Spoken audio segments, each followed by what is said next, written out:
5 hadis Nabi SAW tentang cemburunya Aisyah. Ini saya sering luruskan. Banyak orang subhanallah menyalahkan Aisyah radhiyallahu anha ummul mukminin. Aisyah aja cemburu. Salah ini. Kalau ada kasus terjadi di zaman Nabi SAW, kasus yang sedang terjadi ada historinya, maka yang diambil hukum bukan historinya. Final daripada histori itu apa? Apa keputusan Nabi dari kejadian itu? 5 riwayat tentang cemburunya Aisyah.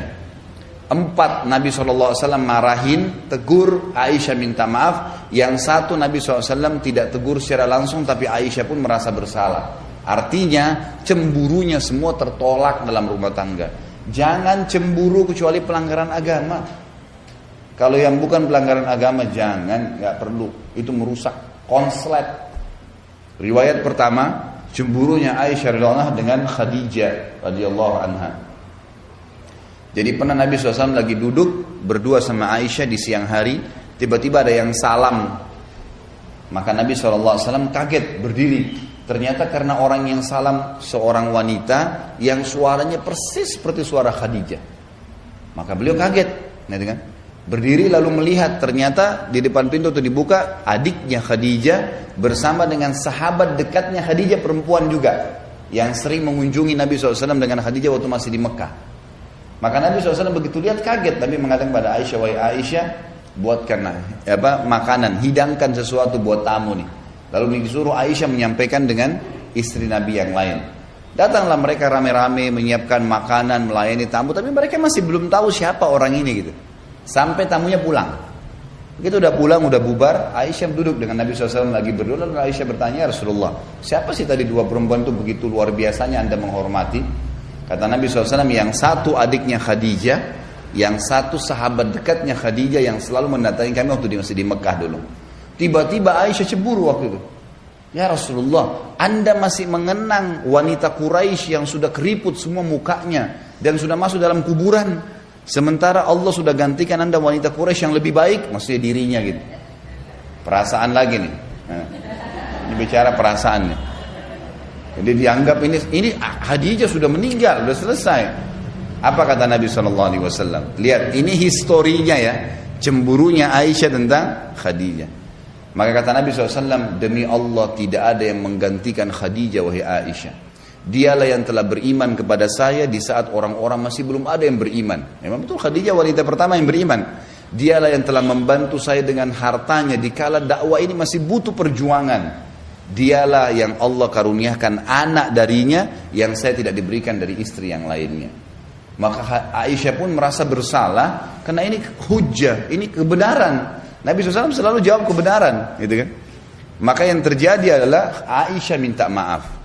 Yang dijadikan hukum apa? Histori cemburunya Aisyah atau teguran Nabi? Hah? Teguran Nabi dong. Sejarah tadi histori tentang Aisyah cemburu tuh nggak bisa dijadikan hukum. Karena Nabi SAW habis itu tegur dan Aisyah minta maaf. Berarti yang jadi hukum apa? Teguran Nabi SAW. Itu ilmunya di situ. Banyak orang salah paham. Aisyah aja cemburu, nggak lihat. Ini historinya, hukumnya penentuan dari Nabi SAW. Kalau Nabi iyakan berarti boleh, kalau Nabi tegur berarti tidak boleh. Berarti tidak boleh cemburu nih, gitu kan? Karena ini memang orang yang pernah terlintas. Misal maaf, ada ibu-ibu nikah sama duda misalnya. Lalu si suami ini ceritain, dulu waktu saya sama istri itu saya makan ini. Jangan cemburu. Lo nikah sama duda, dia punya histori hidupnya. Oh iya. Sekarang mau saya buatin juga enggak? Dulu saya makannya sayur asem. Mau saya buatin sayur asem juga? Gitu aja. Wah, masa masih dikenang tuh orang? Masa begini, masa begitu? Loh, nikah sama duda orang sudah punya, gimana cara? Enggak boleh disalahin. Enggak boleh disalahin karena dia memang cerita. Kadang-kadang kalaupun dia bukan duda, dia masih bujang. Dulu di rumah ibu saya makan sayur ini. Wah, langsung cemburu lagi sama mertuanya. Nah itu makan aja di rumah ibu kamu. Pengalaman bu ya. Alhamdulillah ada contoh. Loh enggak, ini contoh yang benar. Biasanya begitu. Jangan. Apa yang dia sampaikan berarti dia sedang mau dekat dengan ibu, menyampaikan apa yang dia suka. Tangkap positifnya. Oh, berarti dia suka sayur itu. Ya udah, saya buatin ya. Kita buatin yang lebih hebat supaya dia suka. Kalau kita mau hapus dari memori dia susah, nggak mungkin gitu kan. Ini riwayat yang pertama. Ya, nggak boleh cemburu. Histori bukan patokan hukum, teguran Nabi yang jadi hukum. Riwayat yang kedua, cemburunya Aisyah radhiyallahu anha dengan Sofiyah binti Huyai. Ini dulu turunan Yahudi. Kebetulan memang Aisyah sama Sofiyah memiliki kulit yang putih dan terkenal kecantikannya. Nabi SAW itu kalau dari rumah Sofiyah biasanya siang ke rumahnya Aisyah, gitu kan? Aisyah radhiyallahu anha cemburu.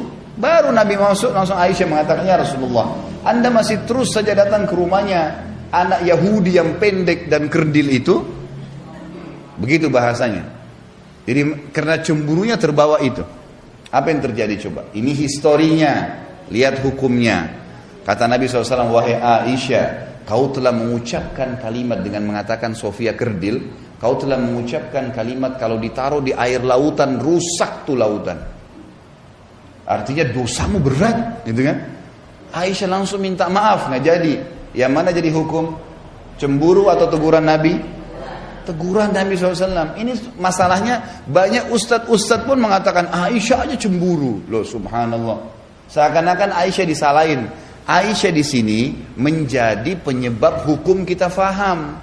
Sebagaimana kalau ada beberapa sahabat yang melakukan kasus, kemudian ditegur, turunlah hukum, kita faham, gitu kan?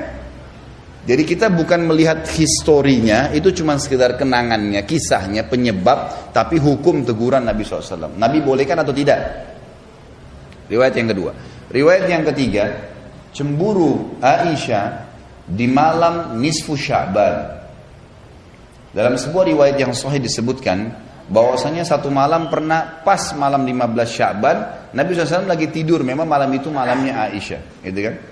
Lalu Aisyah kaget tengah malam, lihat Nabi SAW nggak ada di sebelahnya, tiba-tiba cemburu, pakai baju, kemudian datangin semua istri Nabi yang lain, diketukin, Nabi ada nggak? Nabi ada nggak? Nabi ada nggak?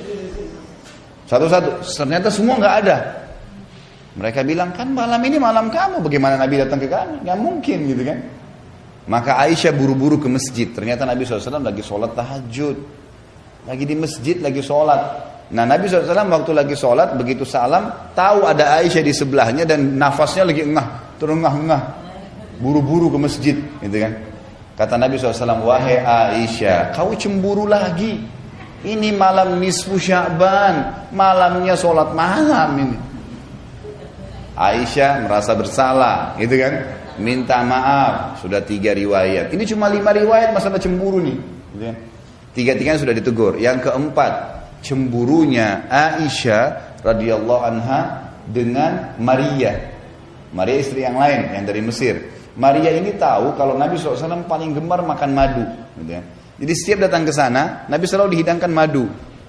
Dan kita tahu kalau madu dikonsumsi tidak akan ada bau mulut, gitu kan.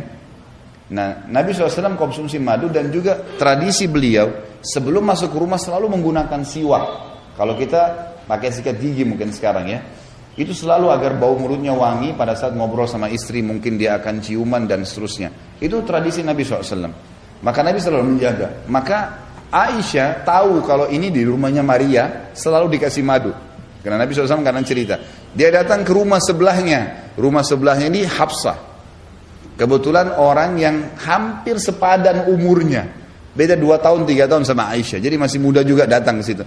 Katakan, hai Hafsah, kalau Rasulullah SAW datang nanti di rumahmu, bilang mulutnya bau. Ya. Kata Hafsah, kenapa? Karena dia dari rumahnya Maria makan madu. Kamu sama saya nggak punya madu, kita tidak bisa hidangin. Kan itu.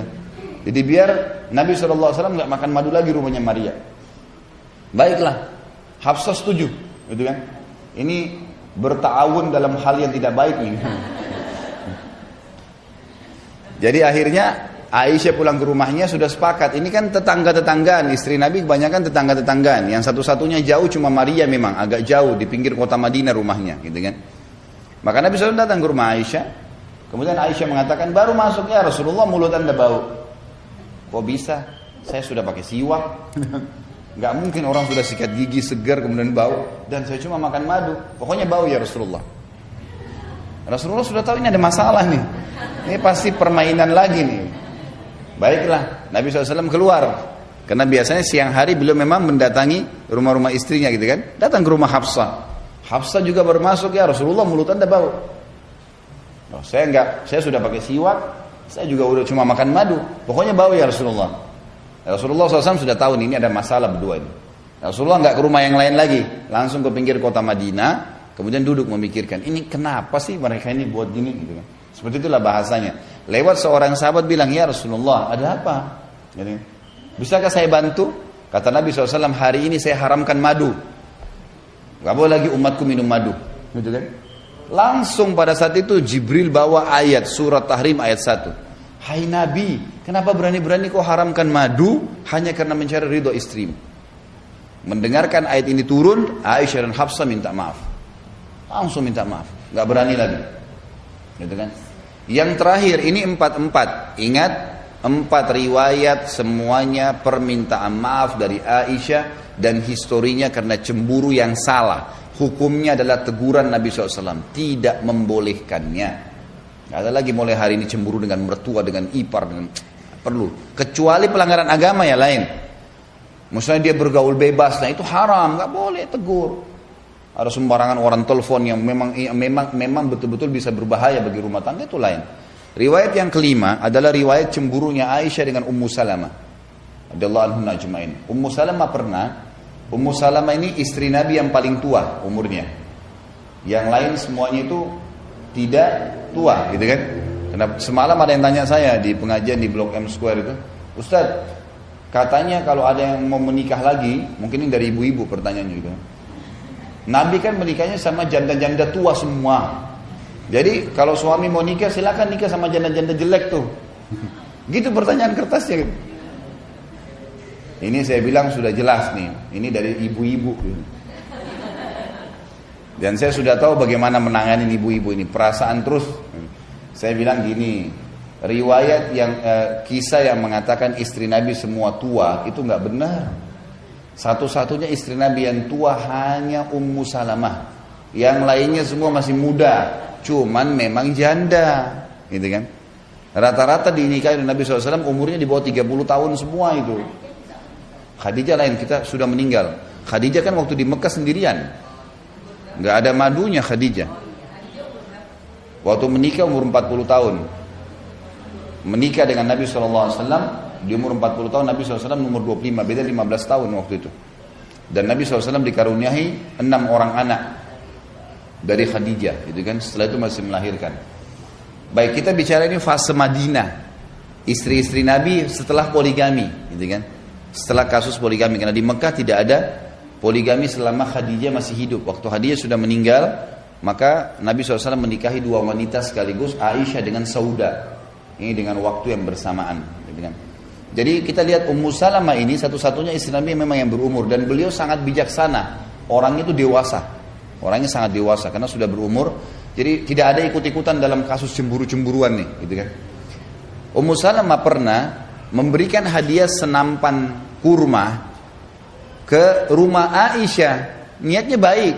Karena waktu itu Nabi SAW lagi duduk di rumah Aisyah, niatnya supaya dimakan berdua sama Nabi SAW. Niatnya baik, gitu kan.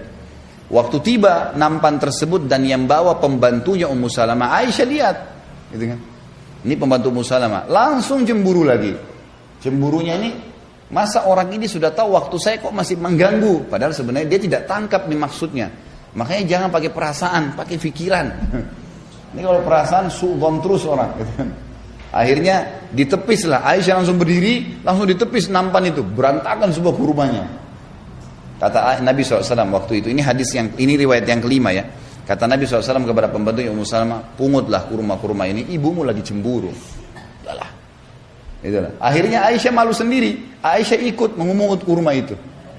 Dan akhirnya dimakan juga, gitu kan. Yang jadi hukum yang mana? Histori atau penentuan Nabi SAW. Jadi tidak ada cemburu kecuali pelanggaran agama terjadi. Ini akan lebih meringankan hatinya ibu-ibu. Luar biasa tenang hatinya kalau ini selamat.